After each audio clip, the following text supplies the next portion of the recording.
அடிச்சு கிளியர் பண்ணிட்டேன். இங்க ஒருத்தன் ஓடுறானே அவன் அடிச்சதாங்க ஃபர்ஸ்ட். என்ன வெளியில இருந்தான் தெரியல. அடி அடின்னு டபுள் வீட்டில் அடிச்சு விட்டான் என்ன. சரி இதுக்கப்புறம் நம்ம பொறுமையாக ஆடுவோம்னு இங்கே வந்தேன்.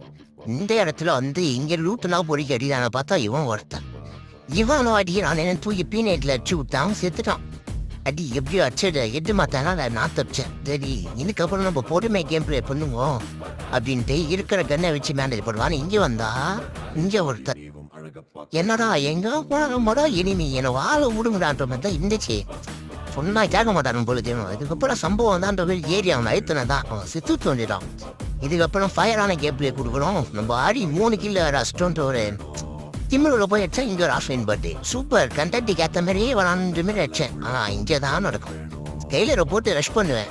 ரஷ் பண்ணுவான் அவன் டபுள் விட்டுரு. ஆனால் நான் பேக் தான் வச்சிருந்தேன் அழுத்தி முடிச்சிட்டேன். ஆனால் ஒன்று இப்போ நோபர்னு கேமஸ் வந்து டிமிட்ரி போட்டு எண்ணெய் அஸ்தி ஜாலியாக இருந்துட்டு வெளில போடா பச்சை பாட்டுன்ற மாரி சொல்லி